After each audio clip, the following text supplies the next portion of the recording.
Your mother? Is she still lost? The question, sharp as a stiletto, sliced across the restaurant's opulent dining room. It was Kaylin, my son's wife, her voice pitched to carry, a performance for the 20 guests she had personally invited. Every diner, every hushed conversation, every poised champagne flute froze. It was her 35th birthday, her meticulously curated celebration, and I, her mother-in-law, had just risen from the table, gathered my handbag, and walked calmly towards the restrooms. Only, I wasn't heading to the restrooms. I was walking, with a steadiness that felt foreign and exhilarating, straight through the gilded lobby, past the bewildered doorman, and out onto the rain-slicked Chicago street where a taxi, summoned 10 minutes prior, was waiting. I left the chaos erupting in my wake. The raised voices, the sudden frantic confusion, the unpaid check for over $3,000 resting accusingly on the table, and my son, my only child, Damien, his face a mask of disbelief, desperately scanning the restaurant as Kaylin shrieked, "She left! That manipulative old witch actually just walked out and left us with the bill." She didn't know I had ruined her perfect night. She thought I was merely abandoning a debt. But that act was just the opening salvo. The real reckoning would come later. When Damien flipped on the light in my living room at 2:17 in the morning, the sound that tore from his throat was one of pure, primal desperation. Because I was there, sitting in my favorite high-backed armchair, perfectly calm, bathed in the soft glow of a single lamp. Beside me, 3 large suitcases stood packed and ready. On the coffee table, a thick manila folder of legal documents lay waiting. I knew they would come. I knew that after the public humiliation, the social detonation I had engineered at that obscenely expensive restaurant, they would storm my home, furious, demanding explanations, demanding restitution. They thought they could force me to return, to apologize, to fix the mess, to pull out my credit card and smooth over the cracks as I had always done. But tonight, they were confronting a stranger. The woman they had systematically drained, dismissed, and disrespected for years was gone. Tonight, Elara Vance, aged 72, had finally stopped being the convenient, endlessly accommodating matriarch. I had become someone else entirely. Someone who had finally, irrevocably, found the courage to say, enough. To understand how I reached that point, how a mother's devotion could curdle into such cold, calculated resolve, you must understand the slow erosion. This was not a sudden whim, not an impulsive act of senile madness as Damien, in his panic, had likely suggested to the restaurant manager. This was the culmination of years of swallowing my pride until it choked me, of pretending the casual slights didn't sting, of convincing myself that a mother's love was a blank check for sacrifice, payable on demand, even at the cost of one's own dignity. It began subtly, as these things always do, roughly 2 years ago. Damien called me one Sunday afternoon, his voice laced with that specific, practiced warmth he reserved exclusively for requests. I knew that tone. I had heard its variations since he was a teenager angling for a later curfew. But now Damien was 40, a rising star in finance, married to Kaylin, a woman who curated her life and his with the ruthless precision of a gallery owner. "Mom," he'd begun, "I need to ask you an enormous favor. It's rather urgent." My heart, as it always did, performed its familiar anxious leap. A mother hears urgent and immediately pictures flashing lights, sterile hospital rooms, whispered, grave diagnoses. "What is it, darling? Are you all right? Is Kaylin okay?" Yes, everyone's fine. Perfectly fine," he reassured me quickly. "It's just, we had an unexpected, rather substantial expense with Kaylin's car, the transmission, apparently, and we're just a bit overextended this month. We were wondering if you could possibly lend us, say, $5,000? Just until my bonus clears next month. We'll pay you back immediately. No fail. $5,000. My monthly pension, after taxes and healthcare deductions, was barely $2,000. I lived on a meticulously managed budget. My primary asset, the small, paid-off condo Arthur and I had bought decades ago. But he was my son, my only child, The center of my solitary universe since Arthur passed. How could I refuse? Of course, Damien. I'll transfer it tomorrow morning. You're a lifesaver, Mom. The best. I promise, you'll have it back before you even notice it's gone. He never paid me back. Next month wasn't his bonus. It was an emergency roof repair on their sprawling suburban home. $3,000. Then, Kaylin's father's milestone birthday required a significant contribution for a family trip to Tuscany. $4,000. After that, a can't-miss investment opportunity Damien's partner had offered him. Then, their wedding anniversary, a lavish affair that simply had to be done right. Then new landscaping, because Kaylin felt the old garden was depressing. In just over 6 months, I had liquidated nearly $30,000 in stocks. The nest egg Arthur and I had painstakingly built, the buffer intended for my old age, my emergencies. Each time, the promise was the same. Just a temporary loan, Mom. We'll sort it out next quarter. Each time, when I timidly, delicately inquired about repayment, Damien would adopt a wounded expression, a look of profound disappointment. Mom, I truly thought you were doing this out of love, not as a transaction. I didn't realize you were keeping score. Those words, delivered with such practiced sorrow, were agonizingly effective. They branded me as petty, as transactional, as the selfish mother who would dare put a price on her son's happiness. So, I stopped asking. And they, in turn, stopped pretending they ever intended to repay me. The visits changed, too. The spontaneous Sunday coffees, where Damien would actually ask about my book club or my garden, vanished. Now, he only appeared when a new financial opportunity arose. Kaylin rarely came at all. When she did, she remained physically tethered to her phone, answering my attempts at conversation with monosyllabic grunts, her gaze sweeping over my comfortable slightly worn furniture with an air of barely concealed disdain, as if my home were a distasteful museum of a past she was actively trying to help Damien escape. One Friday evening, they arrived unannounced. I was in the kitchen, preparing my simple supper, a small chicken breast and some steamed vegetables. I heard the unmistakable sound of a key in the lock.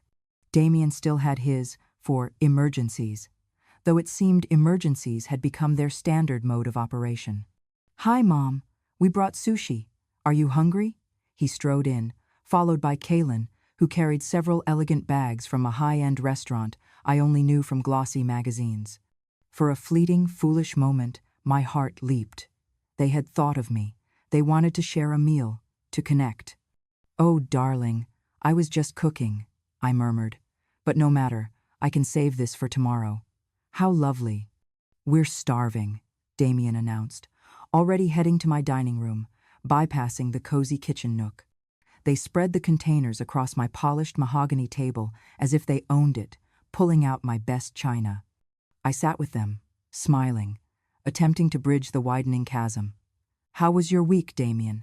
Did that big project finally close? Fine, Mom, fine. Incredibly busy. He motioned with his chopsticks. Kaylin, pass the wasabi. Damien, did you remember to bring that Bordeaux we left here last time? Kaylin asked, ignoring me completely. Of course. It's in Mom's fridge. He looked at me, his gaze impersonal. Mom, could you grab that for us? We're parched. I retrieved the bottle, an expensive vintage they'd stored here months ago. I poured 2 generous glasses, my hand steady. They didn't offer me any. They ate quickly, voraciously, discussing people I didn't know, gallery openings I hadn't been invited to, financial jargon that was utterly opaque to me. I sat there, nursing a glass of water, a silent spectator at my own table, a ghost in the home I had cherished for 40 years. When they finished, Damien leaned back, sated, satisfied. Mom, he said, adopting that familiar, velvet-wrapped tone of request. We need to talk to you about something rather important. There it was, the inevitable pivot. Kaylin looked up from her phone, her expression suddenly focused, alert. Kaylin and I, Damien began, are considering taking a trip for our anniversary. Something truly special, you know? 10 years. We found an incredible all-inclusive package, a private villa in Bali. The problem is, it's a last-minute deal, and with all the capital we've had tied up lately. He let the sentence hang, suspended in the air between us. He didn't need to finish. I knew the script by heart. How much do you need, Damien? $20,000. He said it quickly, as if ripping off a bandage. I know it's a lot, Mom, but it's our 10th anniversary. A once-in-a-lifetime thing. You understand. $20,000. It was nearly the entirety of my remaining liquid savings, the money I had carefully guarded for a new roof, for the inevitable medical expenses that lurked in the future of a 72-year-old woman living alone. Damien, I began, my voice trembling slightly. I don't have that kind of money just available. For the first time all evening, Kaylin looked directly at me, her gaze sharp, penetrating. You don't? What about your savings, Elara?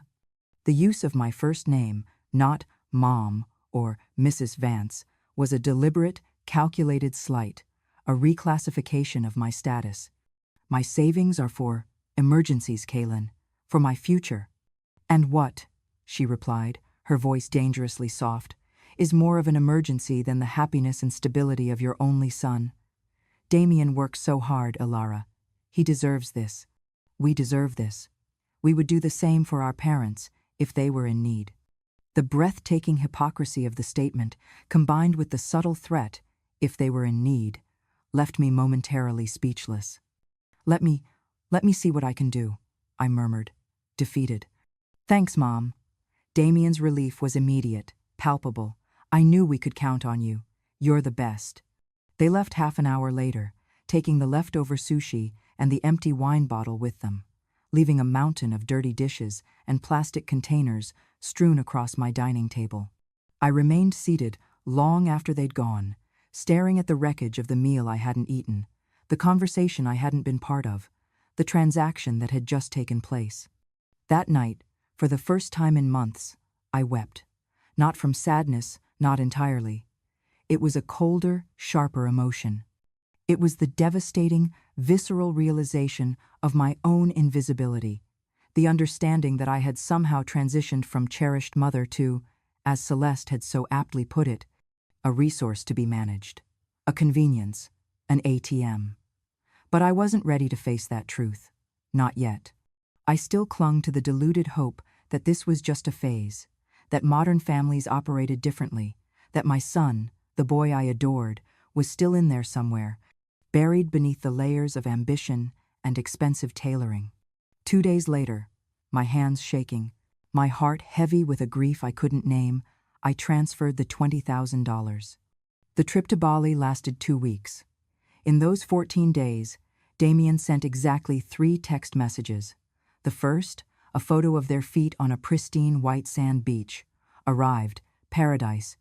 The second, an image of an exotic cocktail, living the dream. The third, on their final day, heading home tomorrow, love you. 3 texts, 14 days, $20,000. He didn't call. Not once. Not to ask how I was, if I'd managed to pay my property taxes, if the strange ache in my hip had subsided. During that second week, I slipped on a patch of wet linoleum in my kitchen. The fall was jarring, painful. My blood pressure, already precarious, spiked alarmingly. I spent 2 days in bed, dizzy, nauseated, and profoundly alone, subsisting on dry toast and tap water. My neighbor, Mrs. Gable, a kind woman I barely knew beyond polite hellos, found me when she came to check why my mail was piling up. She was the one who drove me to the doctor. She was the one who picked up my prescription.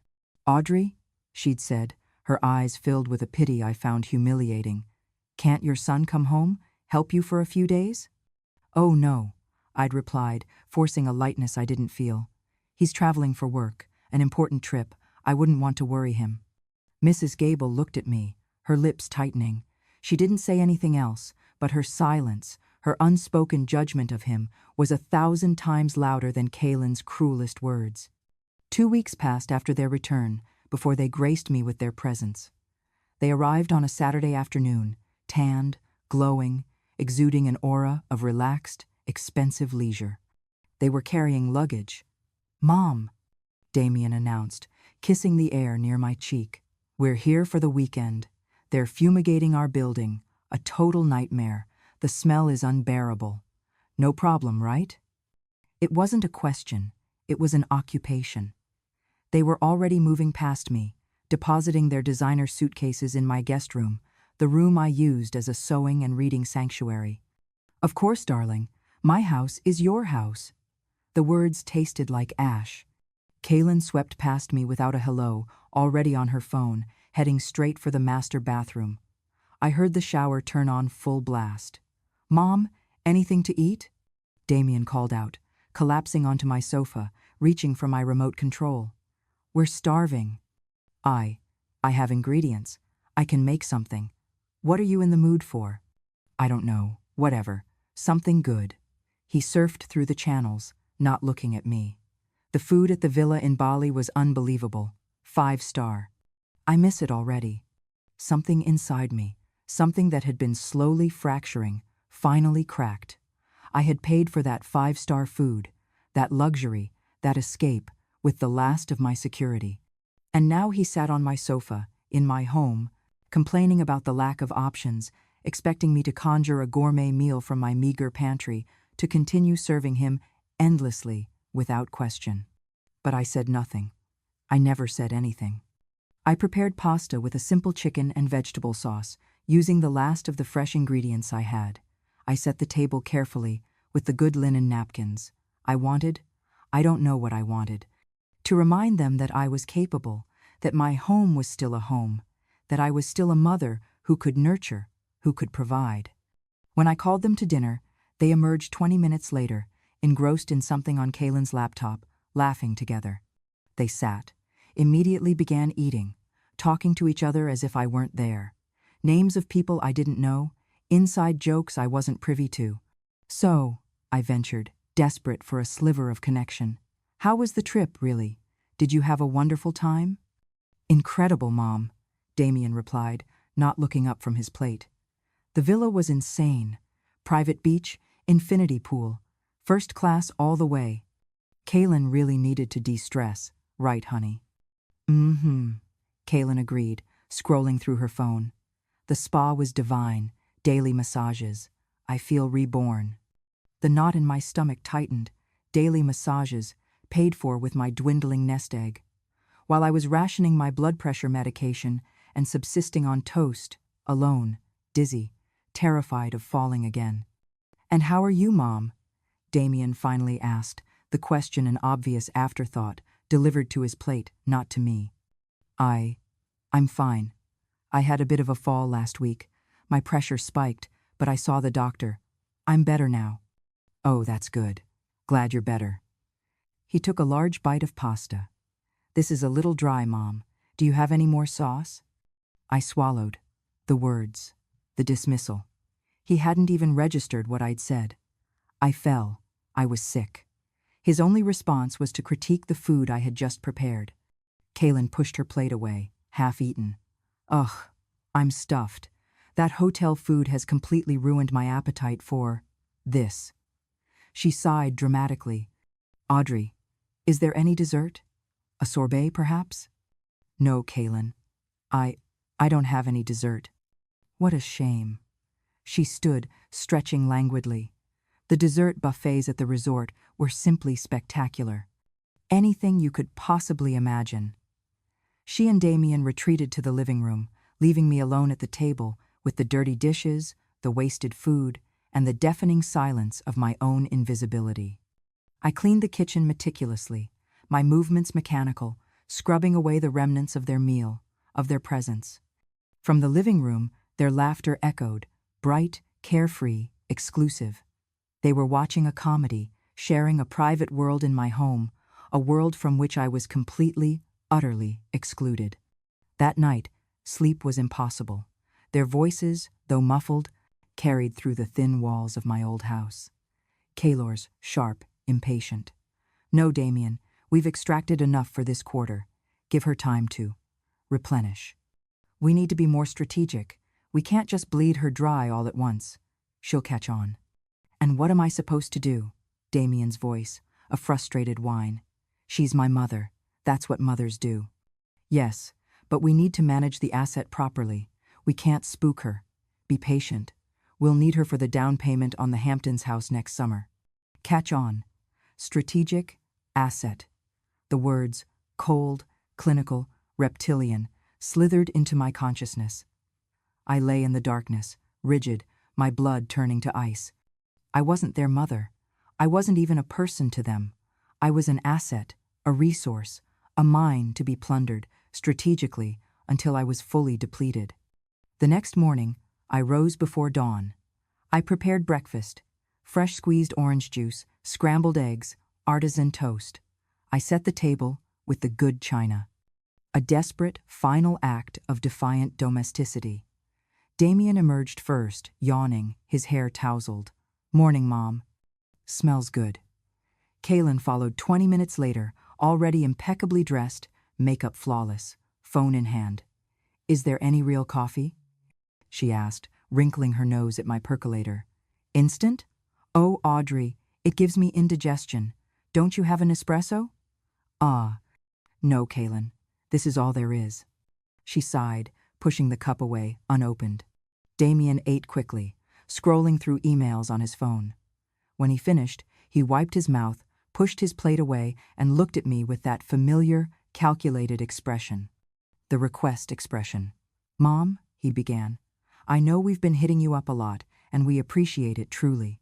But a situation has come up."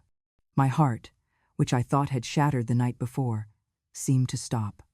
"We've found the most perfect apartment," he continued, gaining enthusiasm. "Bigger, much better neighborhood, doorman, gym, pool. It's a dream, Mom. The only issue is the deposit. They want first, last, and 2 months security. We're just $1,200 short. $1,200. After Bali, after the car, after the roof, after everything." "Damien," I said, my voice barely a whisper, I don't have any more savings. I gave you everything for the trip." I know," he said soothingly. "But what about your credit card? Or maybe a small advance on your pension? It's an investment, Mom. In our future. Think about it. When you get older, you'll need us to take care of you. This is just securing a comfortable future for all of us." All of us. The lie was so blatant, so insulting, it almost made me laugh. "Let me think about it, Damien." "How much time do you need?" he pressed, his frustration barely concealed. "These places go fast, Mom." "A few days." He sighed, annoyed. "Fine, but please, try to be quick, okay?" He stood, pecking me on the cheek. Kaylin was already at the door, suitcases in hand. "Thanks for everything, Mom. We'll call you." They left. I stood in the doorway, watching their leased BMW disappear down the street.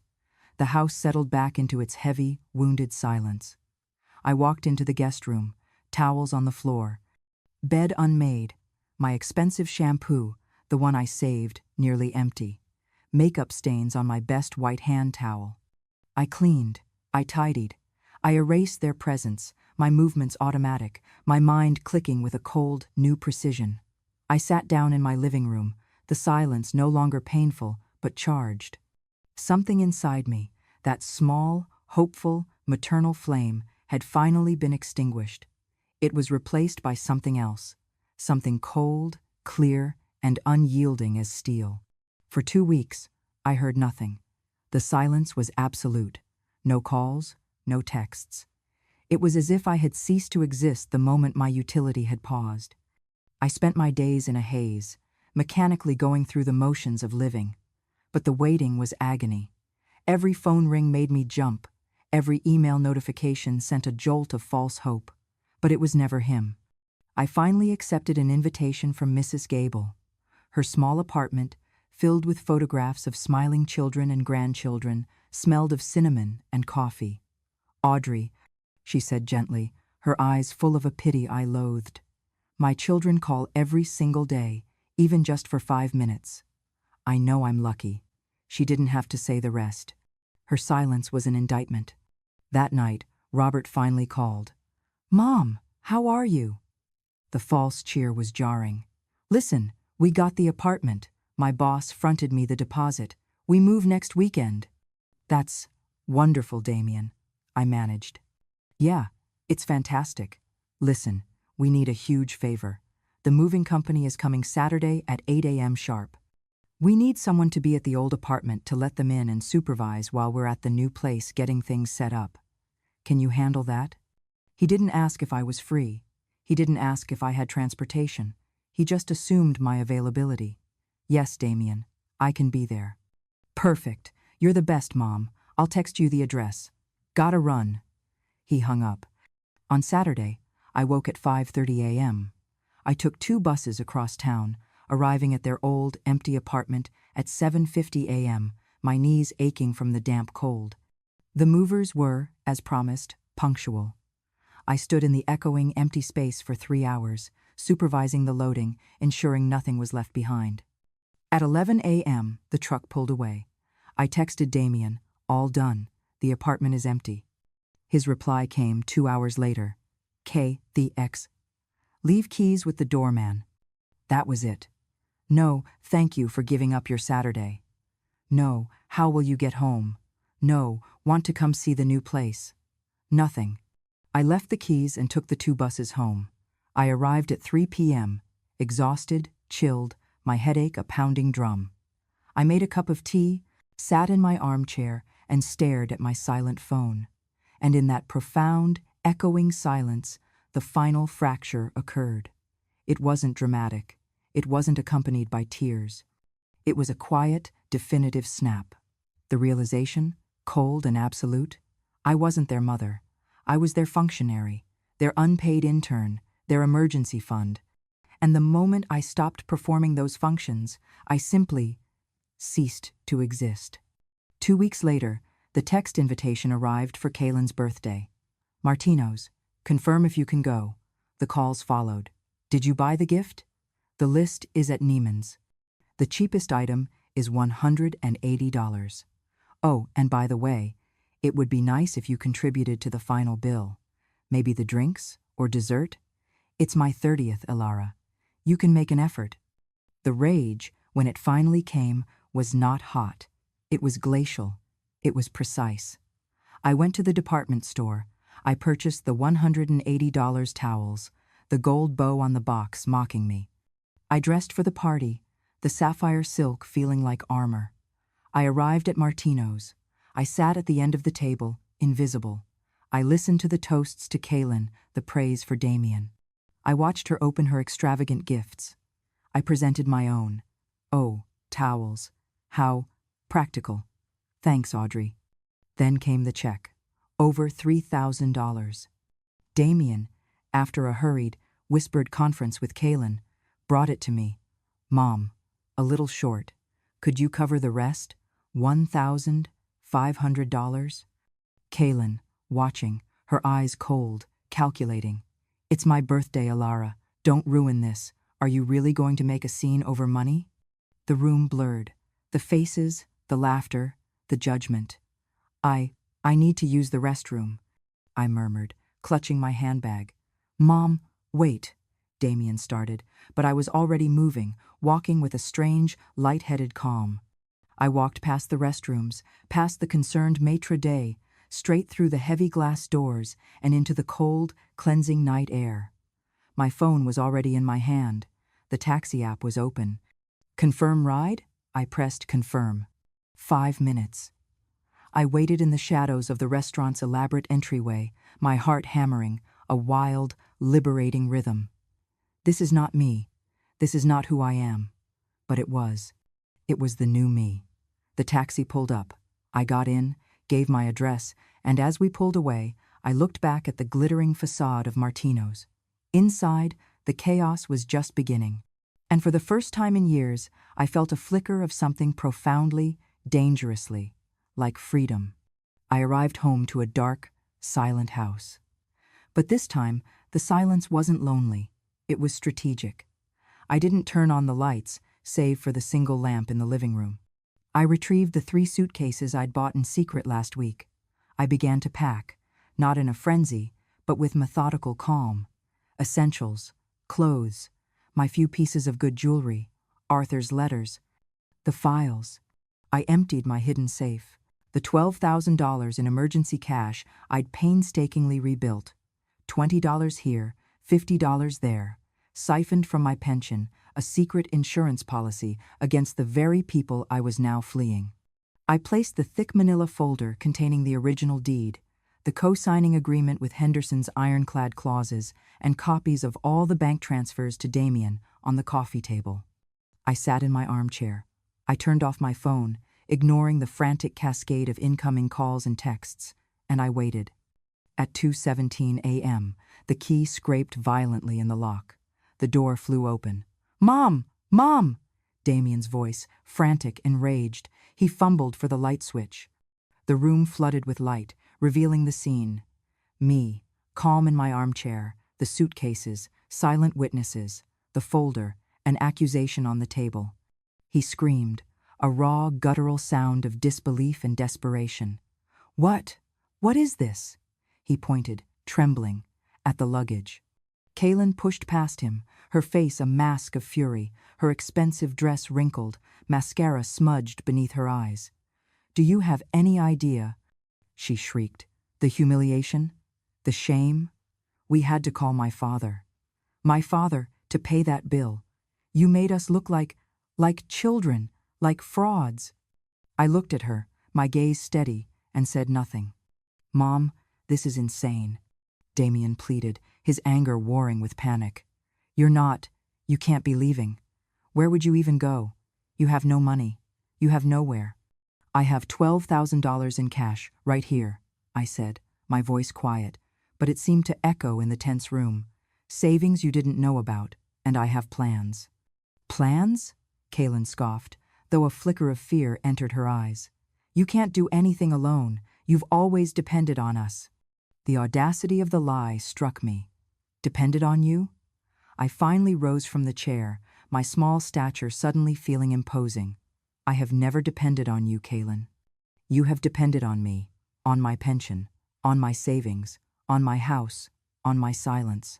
For 2 years, I have been your personal bank, your unpaid nanny, your silent benefactor. And never once," my voice rose, just slightly, vibrating with suppressed pain, "have you shown me a single shred of genuine gratitude or respect?" "We asked for help," Kaylin spat, "like any normal family." "This isn't a normal family," I countered. "A normal family doesn't call their mother a tax break. A normal family doesn't whisper about gutting her home once she kicks the bucket. A normal family doesn't demand $1,200 for a deposit after being gifted a $20,000 vacation. A normal family doesn't send their mother to the kitchen like a servant." Damien's face went white. You heard that?" "I heard everything," I said, the words cold and final. "I heard your jokes. I heard your strategies. I heard you, my son, agree that I was dead weight." "Mom, It was just talk," he stammered, grasping for an excuse. "It's never just talk, Damien. It reveals what's in the heart." I picked up the manila folder from the coffee table. "You also seem to have forgotten this." He took the papers, his hands shaking. He read the top page, the revocation clause Mr. Henderson had drafted. His eyes widened in disbelief. What is this?" "That, Damien, is the original co-signing agreement, the one with the clause you clearly forgot. The clause stating that my primary ownership of this property is absolute, and that your conditional occupancy is contingent upon, well, let's call it good faith, which, as you can imagine, you have both spectacularly breached." I placed another document on top, and this is the fully executed revocation of that agreement, filed and notarized by Mr. Henderson this past Monday. The house is solely mine again, free and clear. Kaylin lunged for the papers. "This is illegal. You're an old woman. You're senile. We'll contest this." "Will you?" I asked, my voice dangerously soft. "Will you contest it with the evidence of your financial exploitation? With the recorded conversations from your party? With the testimony of Mr. Henderson? I think not." Damien sank onto the sofa, his head in his hands. You sold the house," he whispered, his voice muffled, horrified. "No, darling," I said, allowing a small, cold smile to touch my lips. "I didn't sell it. I donated it 3 weeks ago to the city's Women's Historical Society to be turned into a museum and library dedicated to the overlooked women of this city. My name, I added, will be on a very nice plaque by the entrance. The transfer is irrevocable. The new owners take possession on the 1st of November. The silence that followed was absolute, profound. Kaylin stared at me, her face a mask of pure, unadulterated hatred. Damien just rocked back and forth, making a small, wounded sound. $1.2 million, Kaylin finally whispered, the words barely audible. You just gave away $1.2 million. Our inheritance. It was never your inheritance, Kaylin, I said, picking up my handbag. It was my home, bought with my labor, paid for with my sacrifices. You two saw it as an asset to be liquidated. I saw it as a legacy to be protected. And now it will be. You selfish, vindictive bitch, Kaylin screamed, her polished facade shattering completely. You only think about yourself. We gave you years of our lives. We included you, and this is how you repay us? You included me as a tax write-off and an unpaid servant, I countered, walking towards the door, retrieving my suitcases.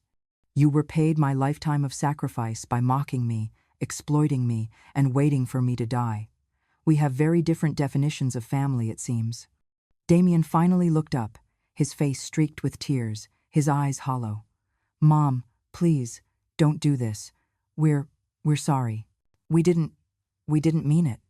I know, Damien, I said, pausing at the threshold, the weight of the suitcases grounding me. You never mean it. That's the tragedy. You just let it happen. You let her speak for you. You let ambition erase your decency, and now you have to live with the consequences. I looked at Kaylin, who was trembling with speechless rage. You wanted a house to gut?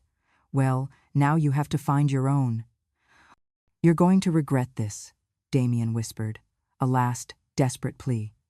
You'll be alone. You'll have no one. You'll need us, and we won't be there. I know, I said softly, meeting his gaze one last time, seeing not my son, but a stranger I had failed to reach. And that, my dear, is perfectly fine. I walked out the door, closing it softly but firmly behind me. I didn't look back. The taxi I had pre-booked was waiting at the curb. As I climbed in, giving the driver the address for the airport hotel, my phone buzzed. A text from Robert. Mom, where are you? We need to talk, please. I looked at the message, at the desperate plea from the son, who had just hours before looked away. I powered off the phone. The taxi pulled away from the curb. I watched the house, my house, recede in the rearview mirror, its windows dark, its warmth extinguished. I felt a pang, not of regret, but of profound, aching sadness for the son I had lost, the family I had failed to build. But as we turned the corner, a new, unfamiliar sensation unfurled within me.